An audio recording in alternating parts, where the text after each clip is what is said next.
अर्नब गोस्वामी को कांग्रेस ने कैसे खींचा कोर्ट में, कैसे कोर्ट से अर्नब गोस्वामी को कोई राहत नहीं मिली। आखिर कोर्ट ने क्यों अर्नब गोस्वामी को सीधा समन जारी कर दिया। दोस्तों, गोदी मीडिया के क्या ही कहने, इसीलिए मैंने कहना छोड़ दिया है। मैं खुद ही आपसे कहती हूँ कि न्यूज़ चैनल्स मत देखिए, एंकर्स और संपादकों के इस झूठ से अपने को, अपने परिवार वालों को, अपने दोस्तों को दूर रखिए। इसीलिए मैं आपको इनकी खबरें भी नहीं दिखाती, लेकिन कुछ खबरें ऐसी हैं जो आपको दिखाना ज़रूरी है, क्योंकि इन खबरों के जरिए हमें पता चलता है कि अब पॉलिटिकल पार्टीज, राजनीतिक दल इस बात की गंभीरता को समझ गए हैं कि इन न्यूज़ चैनल्स, इनके मालिकों और इनके संपादकों की बेहुदगी ऐसे ही गलती सोचकर छोड़ी नहीं जा सकती। दोस्तों, मुझे ड्रग दो वाले अर्नब गोस्वामी पर एक बहुत बड़ी मुश्किल कांग्रेस पार्टी ने फोड़ दी है। और अब हालत ये हो गई है कि अर्नब गोस्वामी को न केवल कांग्रेस पार्टी ने कोर्ट में घसीटा है, बल्कि कोर्ट ने अर्नब गोस्वामी को समन भी जारी कर दिया है। दोस्तों, दिल्ली हाई कोर्ट में कांग्रेस पार्टी गई है अर्नब गोस्वामी के खिलाफ और मानहानि का केस लेकर। दोस्तों, कांग्रेस पार्टी ने न केवल अर्नब गोस्वामी, जो कि रिपब्लिक टीवी के मालिक हैं, बल्कि रिपब्लिक टीवी के खिलाफ भी, चैनल के खिलाफ भी और अर्नब गोस्वामी के खिलाफ भी व्यक्तिगत तौर पर दिल्ली हाई कोर्ट में 2 करोड़ का, जी हाँ 2 करोड़ का मानहानि का केस ठोका है। दोस्तों, इसको लेकर आज दिल्ली हाई कोर्ट में सुनवाई भी हुई और दिल्ली हाई कोर्ट ने अर्नब गोस्वामी को कोई राहत नहीं दी है और समन जारी कर दिया है। आखिर ये कौन सा मामला था जिसको लेकर अर्नब गोस्वामी के खिलाफ कांग्रेस पार्टी गई है दिल्ली हाई कोर्ट, ये मैं आपको बताती हूँ।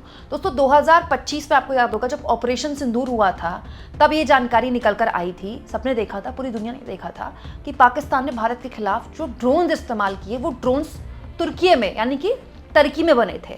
तब पहली बार भारत को ये एहसास हुआ कि टर्की, जो कि भारत का ऐसा कोई दुश्मन देश नहीं है, लेकिन उसने भी भारत के खिलाफ इनडायरेक्टली एक तरह से, इस तरह मतलब आप सोचिए, जंग में भारत के खिलाफ उसने अपने हथियार दिए पाकिस्तान को, तो एक एंटी टर्की सेंटिमेंट पैदा हुआ। दोस्तों, बहुत से, भारत में बहुत बड़ी आबादी है जो इस्तांबुल पसंद करती है, घूमने जाती है, तो उन पर बहुत ज़बरदस्त तरीके से बॉयकॉट तुर्की का एक पूरा नैरेटिव शुरू हुआ और भारत में एक तरह का एक सहमति बनी कि भाई, हमें ऐसे देश क्यों जाए घूमने जिसने भारत के खिलाफ जंग में पाकिस्तान की मदद की। तब अर्नब गोस्वामी ने अपने चैनल में खबर चलाई कि कांग्रेस पार्टी का जो दफ्तर है वो तुर्की में है, मतलब टर्की में है। दोस्तों, अर्नब गोस्वामी ने न केवल खबर चलाई बल्कि इसको लेकर खूब एजेंडा चलाया और कहा कि वो देश जो भारत के खिलाफ एक तरह से पाकिस्तान की मदद कर रहा है, आखिर उस देश में कांग्रेस पार्टी का दफ्तर क्या कर रहा है। लेकिन बाद में पता चला कि जिस बिल्डिंग को अर्नब गोस्वामी अपने चैनल में कांग्रेस पार्टी का दफ्तर दिखा रहे थे, वो बिल्डिंग दरअसल है ही नहीं, इस्तांबुल नगर निगम का एक कन्वेंशन सेंटर है।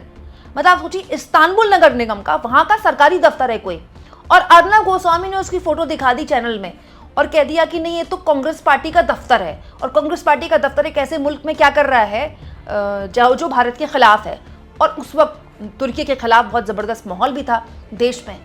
लेकिन दोस्तों, ये जब खबर सामने आई, फैक्ट चेक किया गया इस खबर का, तो पता चला कि वहां कोई दफ्तर है ही नहीं कांग्रेस पार्टी का। तो रिपब्लिक टीवी इससे पल्ला झाड़कर अपने को साइड कर दिया उसने कि ये तो एडिटोरियल मिस्टेक थी। दोस्तों, ये खबर आई गई हो गई, ठीक है, लेकिन अब इस पूरे मामले में कांग्रेस पार्टी को होश आई है। मैं होश आई इसलिए बोलूंगी क्योंकि इतने महीनों गुजर गए, दोस्तों, लोगों की स्मृति में डाल दिया कांग्रेस पार्टी के खिलाफ अर्नब गोस्वामी के चैनल ने कि नहीं, वो दफ्तर जो है तुर्की में, वो कांग्रेस पार्टी का है। तब जाकर कांग्रेस पार्टी को इतने महीनों बाद होश आई और कांग्रेस पार्टी ने अर्नब गोस्वामी को इस मामले को लेकर कोर्ट में घसीटा है और 2 करोड़ का मानहानि का केस किया है। और अब जब आज इस पूरे मामले में सुनवाई हुई दिल्ली हाई कोर्ट में, तो अर्नब गोस्वामी को समन भी जारी कर दिया गया है। दोस्तों, इस पूरे मामले में जस्टिस मिनी पुष्करना सुनवाई कर रही थी, उनकी बेंच में ये पूरा मामला गया था। उन्होंने कोई इंटरिम राहत नहीं दी है चैनल को और उन्होंने नोटिस जारी कर दिया इस पूरे मामले में। दोस्तों, कांग्रेस पार्टी की तरफ से वकील एडवोकेट मोहम्मद अली खान अपीयर हुए कोर्ट में और उन्होंने कहा कि मैं ये कहूँगा कि कंटेंट जो है वो अभी तक है और वो कांग्रेस पार्टी को डैमेज कर रहा है। और अभी भी जब अर्नब गोस्वामी, उनके चैनल ने मान लिया है कि झूठी खबर है, उसके बावजूद भी लोग इस पर बात कर रहे हैं। दोस्तों, अब इस पूरे मामले में 19 तारीख को सुनवाई होगी। मतलब कह सकते हैं कि अर्नब गोस्वामी और उनके चैनल को कोई खास राहत नहीं है। आज 17 तारीख है, कल ये केस फाइल किया गया, आज इस पर सुनवाई होगी। बस कल का दिन है 18 तारीख, उसके बाद 19 तारीख को एक बार फिर से कोर्ट इस पूरे मामले में सुनवाई करेगा। दोस्तों, पिछले साल मई में ये सब कुछ हुआ था। उसके बाद अर्नब गोस्वामी पर FIR भी दर्ज कराई थी कांग्रेस पार्टी ने। बीजेपी IT सेल के मुखिया अमित मालवीय के खिलाफ भी FIR दर्ज हुई थी और फेक नैरेटिव, झूठी खबर कांग्रेस पार्टी के खिलाफ ये लोग चला रहे हैं, इसको लेकर कांग्रेस पार्टी ने तब एक्शन लिया था, FIR दर्ज हुई थी। अब इस पूरे मामले में कांग्रेस पार्टी चली गई है कोर्ट। बाद में जब एफआईआर दर्ज हुई तो कांग्रेस पार्टी को लेकर चैनल ने एक अपॉलॉजी दे दी, माफी मांग ली। और दोस्तों हद तो तब हो गई कि न केवल माफी मांगी अर्नब गोस्वामी के चैनल ने, बल्कि ये कहा कि ये जो गलती हुई है वो डिजिटल डेस्क की एरर की तरफ से हो गई। डिजिटल डेस्क ने एक टेक्निकल एरर हो गया जिसकी वजह से इतनी बड़ी गलती से मिस्टेक हो गई अर्नब गोस्वामी के चैनल की। आप सोचिए दोस्तों, मैंने तो अपनी पूरी जिंदगी न्यूज़ चैनल्स में ही काम किया है। मैं ऑलमोस्ट पिछले 5 सालों से ही डिजिटल में हूँ। कोई भी एक खबर जब ऑन एयर जाती है ना तो वो अलग अलग चैनल्स के माध्यम से जाती है। सबसे पहले वो इनपुट में आती है, इनपुट उसको चेक करता है, रिपोर्टर से बात करता है, आपके पास कहाँ से खबर आई, कैसे आई, उसका क्या आधार है। फिर उसके बाद वो आउटपुट पे जाती है, आउटपुट चेक करता है कि क्या ये खबर चलाने लायक है, नहीं है, अगर चलेगी तो कब चलेगी। फिर वो अपने लेवल पर दोबारा अगर उसको ज़रूरत पड़ती है तो वो रिपोर्टर से बात करता है, या इनपुट से जो असाइनमेंट डेस्क है जहाँ पर रिपोर्टर्स अपने आप को रिपोर्ट करते हैं। मैं थोड़ा टेक्निकल है लेकिन आपको समझा रही हूँ ताकि न्यूज़ चैनल काम कैसे करता है, न्यूज़ रूम कैसे काम करता है, आपको पता चले। तो जो आउटपुट डेस्क है वो बात करता है वापस से इनपुट डेस्क से, असाइनमेंट डेस्क से, कि भाई आपके रिपोर्टर ने खबर दी है, क्या ये विश्वसनीय है, क्या आपने चेक की, ये बिल्डिंग कहाँ है, कब से काम कर रही है। उसके बाद जाके वो उस पर खबर बनती है, वो तय होता है कि इस बुलेटिन के इतने बजे के इतने सेकंड में खबर चलेगी। ऐसे काम करता है न्यूज़ चैनल।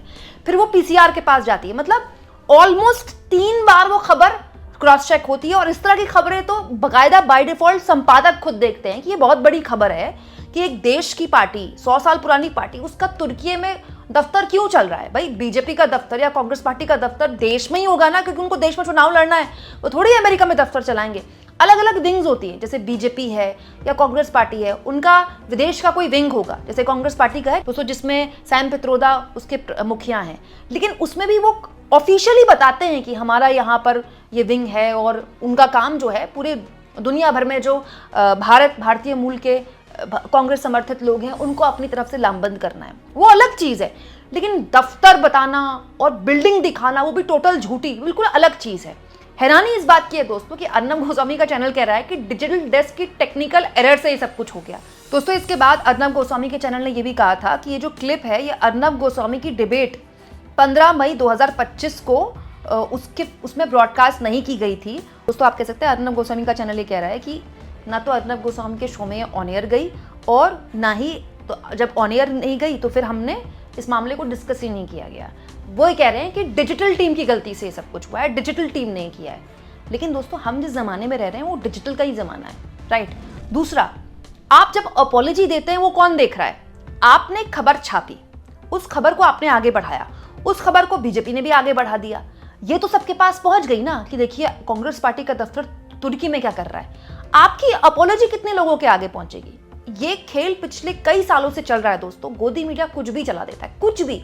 एक और एग्जांपल मैं रिसेंटली आपको बताती हूँ। एआई समिट में यूथ कांग्रेस के कार्यकर्ताओं ने प्रदर्शन किया टी शर्ट उतार कर। क्या बवाल कटा है। 2-2, 3-3 दिन न्यूज चैनल में इसके अलावा कुछ चला ही नहीं, कुछ नहीं चला। उसके बाद उनको जमानत मिल गई दोस्तों, और जमानत देते वक्त कोर्ट में मौजूद जो जज साहब थे उन्होंने जो बातें बोली है वो किसी ने नहीं दिखाई। जज साहब ने बोला कि उन्होंने ऐसा कुछ भी नहीं किया है जो ऐसा लगे कि एंटी नेशनल है, जो धाराएं उन पर लगाई गई थी। तो उन सबको जमानत मिल गई, लेकिन ये खबर नहीं दिखाई गई। तो ये खेल लंबे वक्त से चल रहा है दोस्तों कि आप कोई भी खबर बस चला देते हैं, उसको कोई चेक नहीं करते। खास तौर पर वो खबर कांग्रेस पार्टी, राहुल गांधी या विपक्ष के खिलाफ होती है, ठीक है। समाजवादी पार्टी के खिलाफ चला दी या किसी दूसरे दल के खिलाफ चला दी, विपक्षी दल के खिलाफ। उसका फैक्ट चेक भी आप वैसे ही चलाते हैं क्या? उस फैक्ट चेक को भी सुबह से लेकर रात तक उस पर आप कोई शो करते हैं क्या? दोस्तों कोई खबर चला देना, उस खबर का कोई दूसरी पार्टी पॉलिटिकली इस्तेमाल कर ले और उसके बाद दोस्तों आप उस पर रिग्रेट मान ले, अपनी गलती मान ले। मतलब आप बताते हैं कि आपके पूरे के पूरे संस्थान में फैक्ट चेक नाम का कोई है ही नहीं, कोई डेस्क ही नहीं है, कोई कुछ भी चला देता है। खैर दोस्तों अब तो दिल्ली हाईकोर्ट ने इसको संज्ञान में ले लिया है और अर्नब गोस्वामी को समन भी जारी कर दिया गया। 19 तारीख को फिर से सुनवाई होगी। मैं कतई नहीं कह रही कि उन पर 2 करोड़ का जुर्माना लग ही जाएगा या उन पर कोई कार्रवाई हो ही जाएगी, लेकिन कांग्रेस पार्टी को भी बहुत वक्त लग गया। मई की ये खबर है 2025 की, और हम 2026 दोस्तों मार्च में है। कांग्रेस पार्टी को इतना वक्त क्यों लग गया? अगर इस तरह की नकेल इन चैनल्स पर कसनी है, इनकी फेक न्यूज़ को लेकर, तो कांग्रेस पार्टी को थोड़ा सजग होना पड़ेगा। न केवल कांग्रेस बल्कि विपक्षी पार्टियों को सजग होकर देखना पड़ेगा कि किस तरह की खबरें चल रही हैं, और अगर उनकी पार्टी के खिलाफ खबरें तो तुरंत एक्शन लेना पड़ेगा। आप इस मुद्दे पर क्या सोचते हैं? कमेंट बॉक्स में ज़रूर लिखें।